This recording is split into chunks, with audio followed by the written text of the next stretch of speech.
JT Daniels spurns Missouri in favor of West Virginia.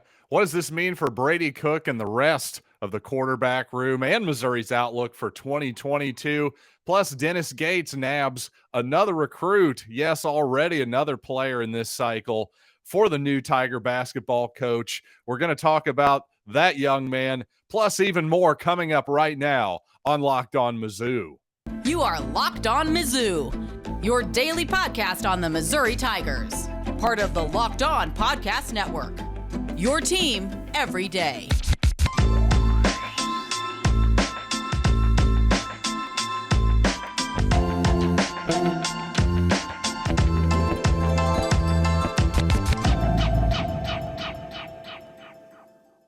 Hey, all you true sons and daughters, I'm John Miller, your Mizzou mafioso and the central scrutinizer of Missouri Tigers football and basketball. And today's episode is brought to you by BetOnline. BetOnline has you covered this season with more props, odds, and lines than ever before. BetOnline, where the game starts. And you know what? With all the basketball talk lately, I think we still have to start with football today because some big news came down the pike yesterday.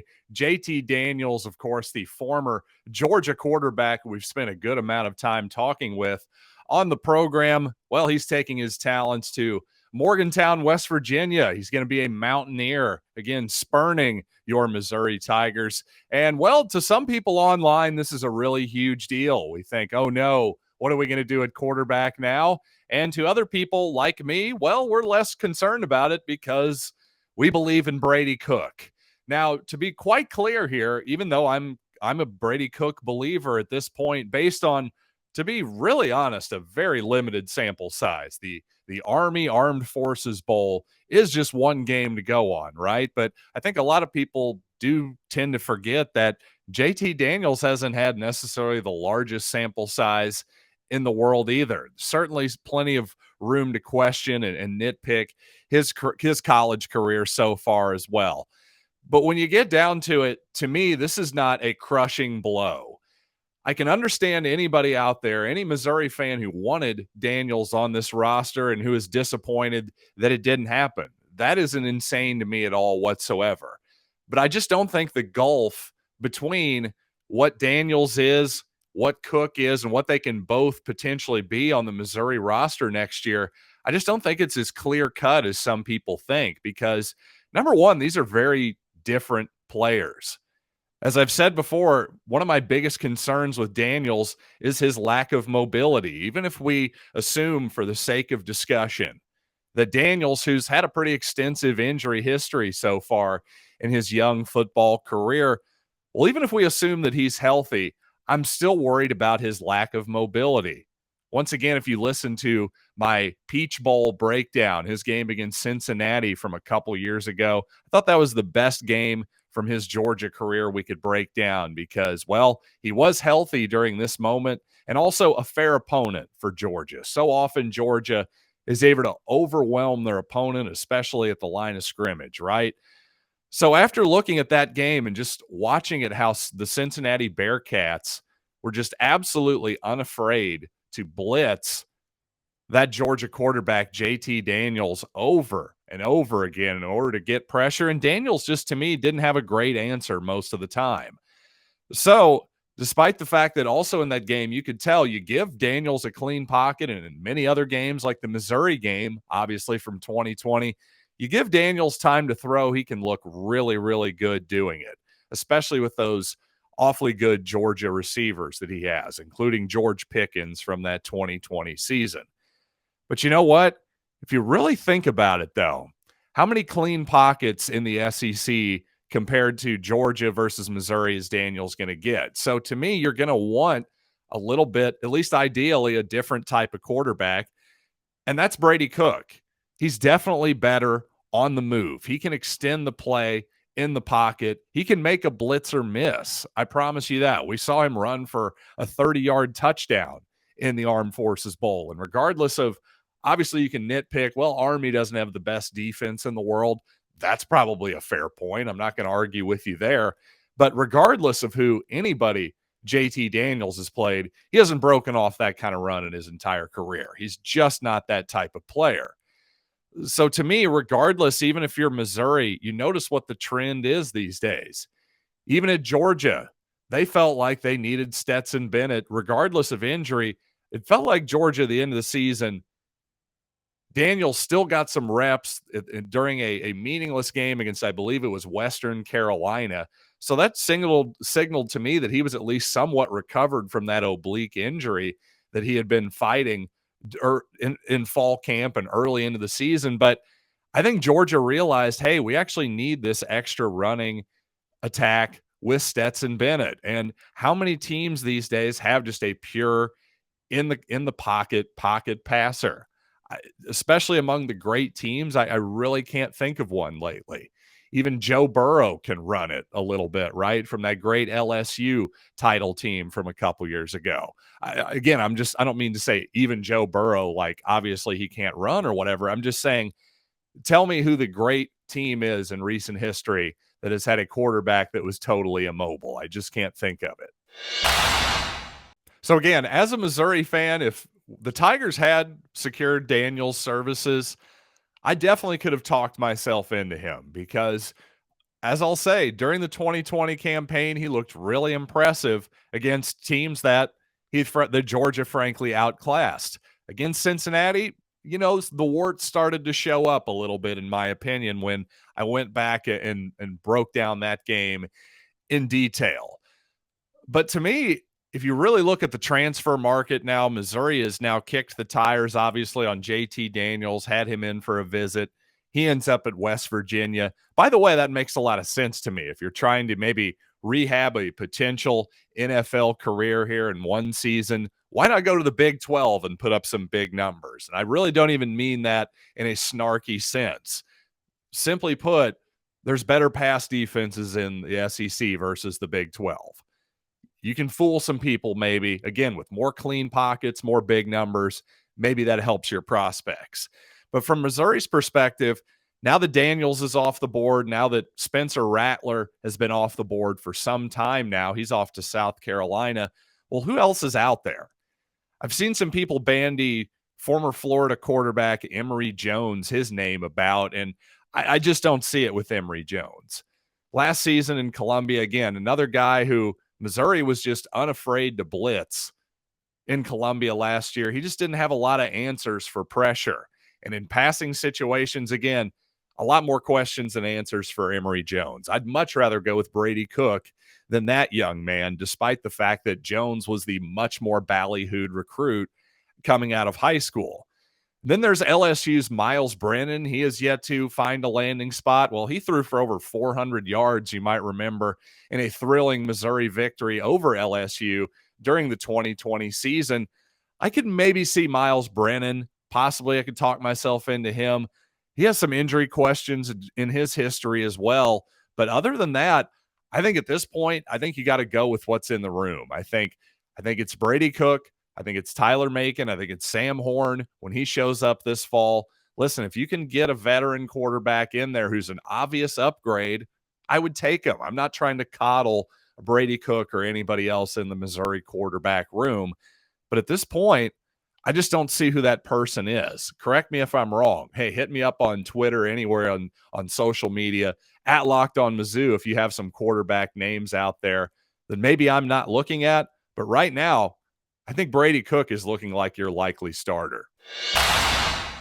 And coming up, Dennis Gates has added a fourth transfer to the fold. So we do want to talk about that guy. But first, I want to tell you about Athletic Greens, and in particular, their AG1 product, which I happen to take every day now. And I started taking AG1 because I got really interested in gut health, wanting more energy, optimizing my immune system. But you know what? Who has time to take just tons and tons of pills? And frankly, who wants to just shove those down your gullet? So guess what? Instead of doing that, AG1 is just one scoop with your morning water, your morning coffee, your morning OJ, whatever it might be, and you're absorbing 75 high-quality vitamins, minerals, whole food sourced superfoods, probiotics, oh, yes, this is going to help you start your day right without question. So, to make it easy, Athletic Greens is going to give you a free 1-year supply of immune supporting vitamin D and 5 free travel packs with your first purchase. All you have to do is visit athleticgreens.com/college. Again, that is athleticgreens.com/college to take ownership over your health and pick up the ultimate daily nutritional insurance. Well, the NFL draft is just 2 weeks from today, so be sure to follow the Locked On NFL Draft YouTube page, as those guys are going to be covering the draft live all 3 days of the draft. That'll be at 6 o'clock Central on the 28th for the first round. Then the next day, starting at 5:30, then the following day at 10:30 a.m. for the final 3 rounds. You know what? Good times will be had for sure. Check them out. Also, the Odyssey NFL mock draft, wherever you get your podcast, that'll be starting on April 18th as well. Well, so far in his young Missouri career, Dennis Gates has gone harder than Hafe in the transfer portal, picking up his 4th guy already, 1 from junior college, 2 from the Horizon League. Now Noah Carter from the MVC, the Missouri Valley Conference. In fact, Northern Iowa, the champions last season in that conference. Noah Carter, a big part of that. Florida and Virginia Tech were also said to be in hot pursuit of Mr. Carter. So that right there to me is a good sign. You've got 2 Power 5 teams, high major teams, I should say, that are interested in Carter's services. And, well, you can kind of see why by reading anonymous coaches, scouts, all that kind of stuff about Carter, the 6'6", 230-pound, I would say, combo forward. He's not really a small forward, not really a power forward either. But even though he does seem to have the type of size that Dennis Gates wants in a switching forward, based on what I've heard, he's more of an offensive player than a defensive player. It sounds like he may need to work on his lateral quickness a little bit if he really is going to be able to switch and stay with guys on the perimeter in the Southeastern Conference. He's also not much of a three-point shooter either. So far, are we raising some red flags here? Well, the good news is he's kind of a throwback player in that he can actually play with his back to the basket. Hey, remember when guys could do that 5-6 years ago? Incredible. What a concept. But I'm being a little sarcastic here, people, obviously. But seriously, the ability to play with your back to the basket when everyone is switching, now that that's sort of the trend throughout basketball, well, even though you're not going to run your offense as much through a sort of traditional center as much as you did back in the day, well, guess what? If you can have a mouse in the house occasionally, if a 6'1" guy is going to switch onto a 6'6" guy, well, if that guy can actually play with his back to the basket, that's still a severe mismatch that if you can score over that guy, well, not only can you get easy points, but you're going to draw double teams and open up the defense, open up the offense for your teammates as well. So the fact that he saw a lot of his success when guards were switched on to him and then actually punish those guards by using his size, that's very refreshing to me. That's something that I would like to see more of in sort of the modern positionless basketball, if you will. Oh, by the way, a bit of breaking news here, at least as I record the podcast here at about noon on Thursday afternoon. It looks like Missouri and Dennis Gates going to hire another assistant coach. This time it's Dickie Nutt, the brother of Houston Nutt, a former Division I head coach. Dickie and Dennis Gates have worked previously together at Cleveland State and at Florida State as well. So obviously Gates going with another guy he's very familiar with, along with Charlton Young. They worked together for many years, have a very close relationship from their time at Florida State. So coming up in future episodes of Locked On Mizzou, we'll have more on Dickie Nutt when the time comes. Obviously, I'm just finding out this information as we are recording here. But you know what? I have more information on Charlton Young. I think there's more to say about him and his relationship with Dennis Gates. And while I've been relatively optimistic, cautiously optimistic, maybe you could say, about the Gates hire the first couple weeks, well, Charlton Young's addition is really starting to make me feel pretty darn great about it. And I want to explain that going forward. But first, I want to tell you that Bet Online remains your spot for all your betting needs, statistics, sports info you could possibly ever want. And you know what? Some interesting lines. Baseball starting up, NBA playoffs happening. Even today, hey, look at the St. Louis Cardinals are an underdog on the road against Milwaukee. Adam Wainwright against Brandon Woodruff. Cardinals plus 124. Well, didn't Clayton Kershaw teach us something last night, which is maybe don't overrate the starting pitching matchups this early in the season. The lockout kind of has thrown everything a bit off whack here. Guys are only going about 80 pitches or so. So you know what? What the heck? Let's put $10 on the Cardinals to try to win $12.40 over at Bet Online. But you know what? No matter what you're into, it could even be esports, hockey, whatever it is, head to their website today over at betonline.net, where the game starts. Well, if you're an NBA fan, you might have noticed that Scotty Barnes just won his second straight NBA Rookie of the Month. And, well, he was recruited by none other than new Missouri assistant coach Charlton C.Y. Young. And you know what? Barnes could possibly win the Rookie of the Year overall, too. So stay tuned for that. Regardless, heck of a feather in the cap for Young, who's recruited a number of NBA players during his time at Florida State. And just in a vacuum, I think Charlton Young is obviously a great hire for any program. He said quite clearly that there were a lot of Power 5 jobs that were after him before Gates had even hired him, but he just basically couldn't see himself leaving Leonard Hamilton for anybody other than Dennis Gates. That's all there basically is to it. And again, in a vacuum, a great hire regardless, but considering Gates and their chemistry, man, I'm feeling even better about the whole thing. These guys seem like just a great combo. As Gates says about Young, he's a great accountability partner, or as I might call it, an accountability buddy. But anyway, he says he can tell you the truth. He's loyal. He's honest. We can have heated conversations and come out with a decision and hug and not let it spill over. That's respect. But every coach needs that. Every leader needs that. I think that's just a sign of a great relationship, right? Not only just a guy who can recruit, but these guys have obviously been to war together. They've been assistant coaches on the same bench, on the same staff under Leonard Hamilton for a half a dozen years. And interestingly enough, Charlton actually is the older one. He even recruited Coach Gates almost successfully to Northeastern back in the day. So that relationship runs really, really deep. And I think obviously Young just seems like the absolute perfect guy to be Gates' number one as he moves into another level. Let's be real. Obviously it's still Division I basketball, but Horizon League to the SEC, that's a whole nother deal and a whole nother level of scrutiny. No question about that.